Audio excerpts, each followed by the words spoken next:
Welcome to NS Astrology Institute. Good afternoon everyone. Today నాడీ class అండి.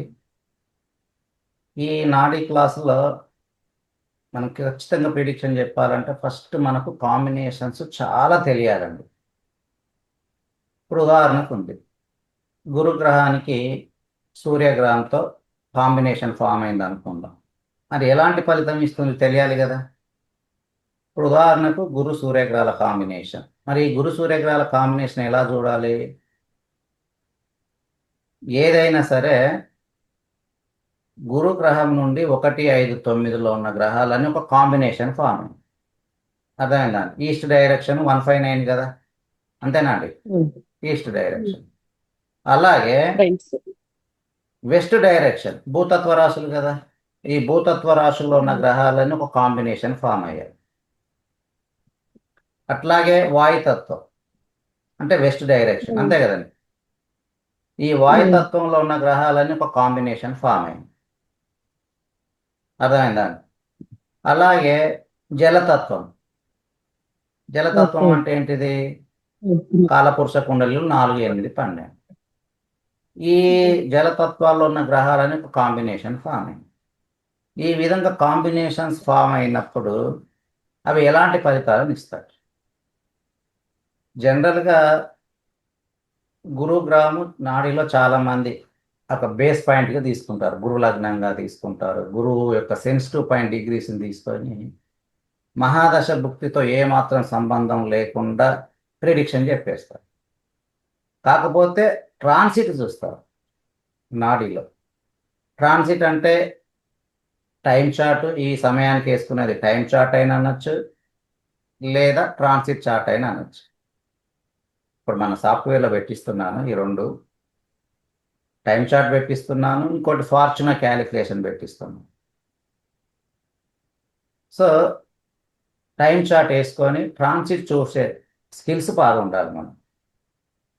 ఇక మనం ఎట్లా కేపీ నేర్చుకున్నాం కాబట్టి ఎట్లా మహాదశ భుక్తి అడిషనల్గా చూస్తే ఇంకా మంచిది, క్రాస్ చెకింగ్ కోసం.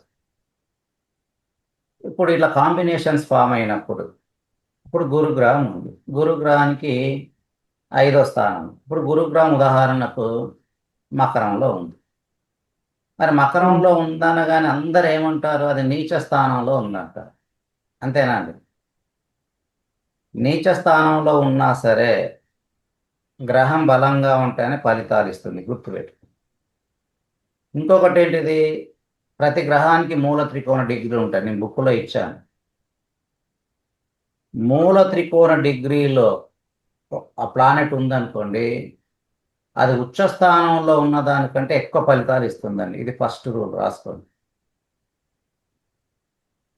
ఒకవేళ నీచ స్థానంలో ఉన్న గ్రహాలు కూడా బెస్ట్ రిజల్ట్ ఇస్తాయండి. అందరూ ఏం చెప్తారు? ఉచ్చస్థానం మంచిది, నీచస్థానం చెడదంట. అదేం కాదు, ఉచ్చస్థానమైన నీచస్థానమైన గ్రహం బలంగా ఉంటేనే ఫలితాలు ఇస్తుంది. ఇప్పుడు గురుగ్రహం భూతత్వ రాశిలో ఉంది చూడండి, అది భూతత్వం అండి, మకర రాశి. చర రాశి కూడా అంతే కదండి, అంతేనా? చర రాశి కూడా గుర్తుపెట్టి, భూతత్వం మరియు చర రాశి. ఈ గురుగ్రహానికి 5వ స్థానం ఏమవుతుంది? వృషభ రాశి అవుతుంది, అంతేనా అండి? అందులో సూర్యగ్రహం ఉంది అనుకుందాం అనుకుందాం అనుకుందాం ఇప్పుడు గురు గ్రహానికి సూర్యగ్రహంతో ఒక కాంబినేషన్ ఫామ్. ఇప్పుడు వేదికలు ఏం చెప్తారు? ఒకే రాశిలో ఉంటే కాంబినేషన్ అంటారు. అది కాదు, సేమ్ డైరెక్షన్లో 1, 5, 9లో సేమ్ డైరెక్షన్లో ఏ గ్రహం ఉన్నా ఆ గ్రహానికి ఒక కాంబినేషన్ ఫామ్ అయిందని అర్థం చేసుకోవాలి. మరి ఇక్కడ మకర రాశికి 5వ రాశి అయిన వృషభ రాశిలో సూర్యగ్రహం ఉందనుకుందాం.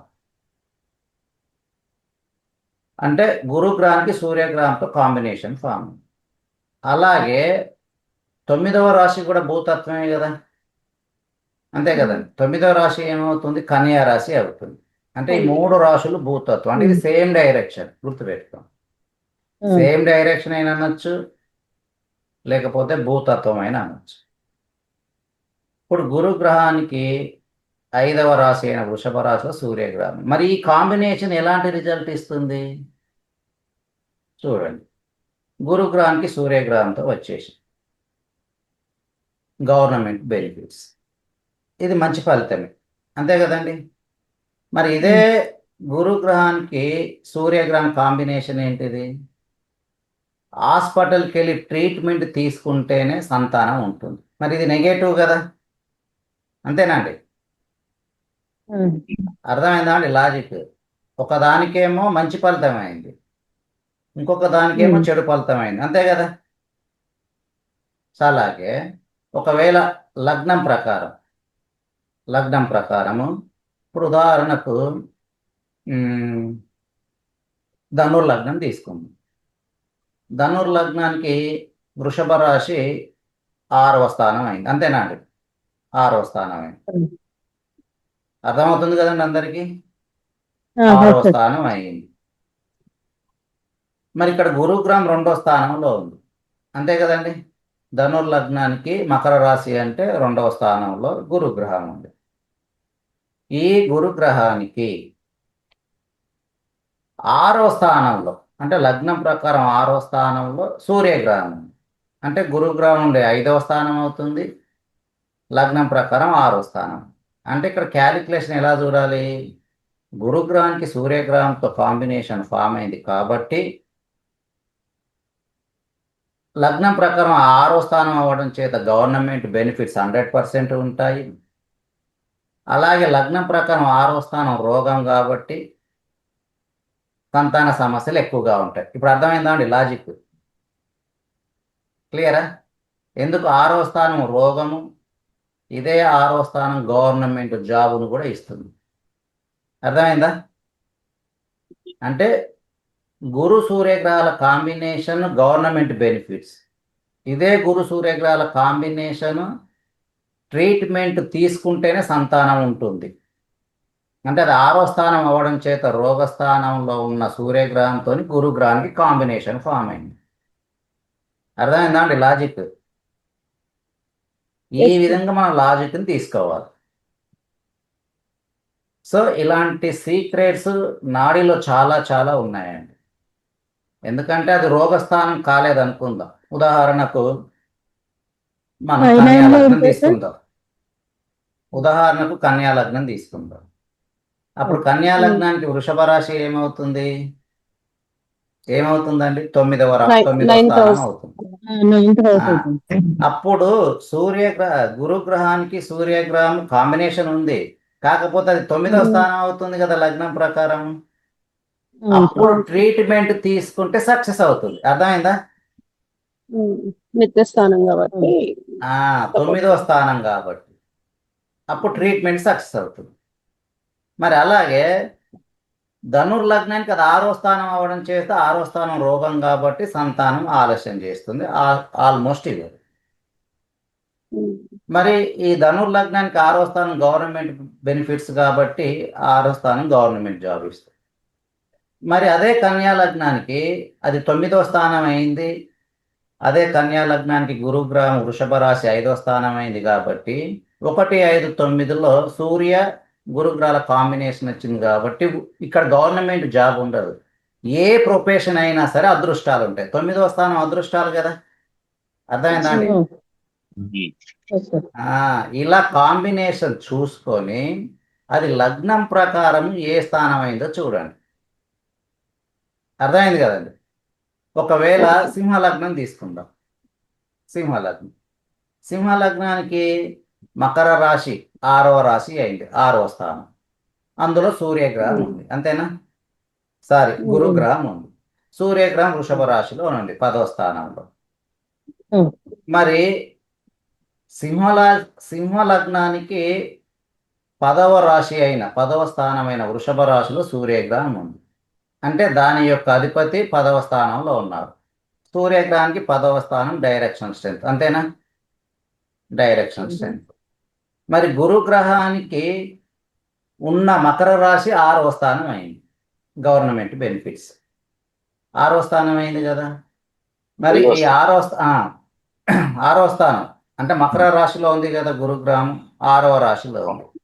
ఈ 6వ రాశిలో అంటే 6వ రాశి అయిన మకర రాశిలో గురుగ్రహము సూర్య నక్షత్రంలో ఉంటాయి. మకర రాశిలో 3 నక్షత్రాలు ఉంటాయి కదా, ఉత్తరాషాఢ, రోహిణి, ధనిష్ట. ఈ 3 నక్షత్రాలలో సూర్య నక్షత్రంలో ఉందనుకోండి, ఉమ్, శ్రవణం ఉంటుంది. శ్రవణం ఉంటుంది. ఈ 3 నక్షత్రాలలో గురుగ్రహం సూర్యగ్రహానికి చెందిన ఉత్తరాషాఢ నక్షత్రంలో ఉందనుకోండి, అక్కడ కాంబినేషన్ 100% కంటే ఎక్కువ వచ్చినట్టు. అంటే గురుగ్రహానికి 5వ రాశిలో సూర్యగ్రహం ఉంది. జస్ట్ గురు సూర్యగ్రహాల కాంబినేషనే గవర్నమెంట్ బెనిఫిట్స్. సంతానం విషయానికి వచ్చేసరికి ట్రీట్మెంట్ తీసుకుంటే సంతానం. మరి అదే సూర్య నక్షత్రంలో ఉంటే, అంటే గురుగ్రహానికి సూర్యగ్రహానికి ఆ కాంబినేషన్ అనేది ఇంకెక్కువ ఫామ్ అయింది కదా, అంతేనా? అప్పుడు అది మైనస్ తెలుస్తుంది ప్లస్ ఆ, అప్పుడు సరే. అప్పుడు అప్పుడు ఏంటంటే చూడండి ఫలితము, ఇది లగ్నం ప్రకారము గురుగ్రహం 6వ స్థానంలో ఉంది, నక్షత్రం కూడా మ్యాచ్ అయింది కాబట్టి అప్పుడు సంతానం ఆల్మోస్ట్ ఉండదని చెప్పేయచ్చు. మరి ప్రొఫెషన్ విషయానికి వచ్చేసరికి సింహ లగ్నానికి అది 10వ స్థానం అయింది. సింహ లగ్నానికి అది 10వ స్థానం అయింది కాబట్టి ప్రొఫెషన్ ఎక్సలెంట్. 6వ స్థానంలో గురుగ్రహం ఉంది కాబట్టి గురుగ్రహం 6వ స్థానానికి మంచి ఇన్కమ్ ఇస్తుంది. గుర్తుపెట్టుకోండి, 6వ స్థానానికి ఎన్ని ఎక్కువ గ్రహాలు వస్తే అంత మంచిదండి. అంటే ఓన్లీ ఇన్కమ్ విషయానికండి. పర్సనల్ లైఫ్ను డిస్టర్బ్ చేస్తుంది. 6వ స్థానం మ్యారేజ్ లైఫ్ను డిస్టర్బ్ చేస్తుంది, సంతానం ఇవ్వకుండా చేస్తుంది. 6వ స్థానంలో ఎక్కువ గ్రహాలు ఉంటే ఫుల్ ఇన్కమ్ అండి, కోటీశ్వర్లు వాళ్ళు. సో మనం ఈ విధంగా ఒక్కొక్క చార్ట్ తీసుకొని ఆ కాంబినేషన్ ప్రకారం మనం ఫలితాలను చెప్పడం నేర్చుకోవాలండి. ఇప్పుడు నేను ఒక ఎగ్జాంపుల్ చార్ట్ తీసుకుంటాను, ఇక చూడండి, షేర్ చేస్తున్నాను. If you like this video, you can click on the like and subscribe button. Thank you.